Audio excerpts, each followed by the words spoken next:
స్థానిక ఎన్నికలపై నేడు స్పష్టత. ఓ కొడుక వద్దయ్యా, వెనకడి కట్టవాడు ముచ్చట చెప్పుకున్నాడు, ఎక్కి ఎక్కి ఏడిచినట్ట. వెనకడి ముచ్చట చెప్పి ఎక్కి ఒకటే ఏడుస్తుందట. ఇక అయితే అమ్మనేమా ఇక చెప్తుందంట ఏడుస్తుందట, చెప్తుందంట ఏడుస్తుందట, ఒకటే దుఃఖం. అప్పుడు మున్పెట్టున్న ఆయన అయితే నన్ను మంచిగా చూసుకున్నా, మునుపు చేసుకున్న ఆయన అయితే నీకంటే మంచిగా చూసుకునేది.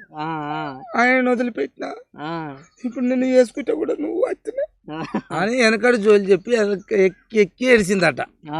అన్నట్టు అయ్యా, నువ్వు స్థానిక ఎన్నికలు అనకయ్యా, నాకు సిగ్గి లజ్జ నాకైతుంది ఎందుకో మరి. ఇక జనానికి ఏమో నాకు తెలియదు, ఓలు ముచ్చట నాకేడ తెలుస్తుంది. ఇట్లా ఏమంటావు చెప్పు. నువ్వు తప్పుంటే ఎమ్మటి అడుగు, మళ్ళీ నన్ను మొగ ముందర అడగాలి. ఇప్పుడు ఓవలు ఏమనుకుంటారో నాకు అది తెలియదు. నాకు స్థానిక ఎన్నికలు అయితేనే సిగ్గు అవుతుంది. అంతేనా? అంత బాధ అయిపోయా నీకు? 2 సంవత్సరాలు అయిపోయింది రాజ్యం వచ్చి, 2 సంవత్సరాల దాకా ఇప్పటిదాకా కూడా ఎన్నికలు పెట్టడానే. జనవరి అయితేవి, ఫిబ్రవరి అయితేవి, అయివాయే జూన్ అయితేవి, జూన్ వాయే జులై వస్తుంది. ఇక ఇప్పటికైనా స్పష్టత అంటది, నేడు స్పష్టత.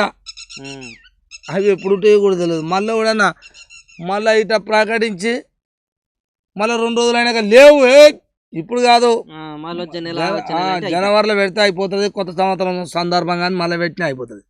వచ్చే 2026లో పెట్టాలి జనవరి 1. అప్పుడు మంచిగా ఉంటుంది కొత్త సంవత్సరం అని చెప్తే కూడా ఆశ్చర్యం లేదు. ఇక అవి పెట్టినాడే పెట్టినట్టు అయ్యా, బట్టేనే ముందర ఉంటుంది. ఏడ